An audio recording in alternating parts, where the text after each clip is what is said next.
से पहले चलते मुंबई, जहां से बीके शाह साहब हमारे साथ फोन लाइन पर जुड़ चुके हैं। शाह साहब नमस्कार।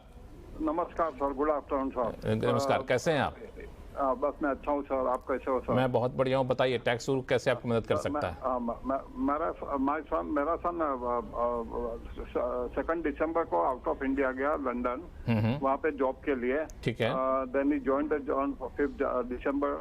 So for financial 22-23, for filing return of income in India, whether it's salary income of the UK is to be included club here.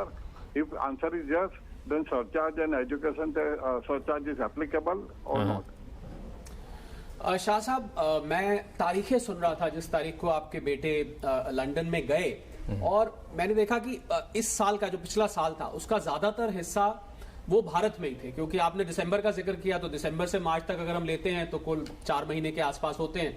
तो रूल ये कहता है कि 6 महीने से अगर आप भारत से बाहर रहे हैं तभी आप एनआरआई कहलाते हैं। पर क्योंकि आपके सुपुत्र भारत में 6 महीने से ज्यादा रहे हैं, तो ऐसे हालात में जो लंदन में उनको सैलरी मिली है इस साल में, वो भारत में डिस्क्लोज करनी पड़ेगी, और उस पर टैक्स वैसे ही कैलकुलेट होगा जिस एजुकेशन, हेल्थ, जो जिस तरीके से एक भारतीय का टैक्स कैलकुलेट होता है उसी तरीके से होगा। तो कम से कम इस साल के लिए शाह साहब आपको ये सैलरी, लंदन की जो सैलरी है वो भारत में ही दिखानी पड़ेगी। अगले साल, क्योंकि पूरा साल होगा वो, तो उसमें आप उसको एज एन एनआरआई डिक्लेयर कर सकते हैं। लेकिन अभी उनको भारत में सैलरी दिखानी होगी।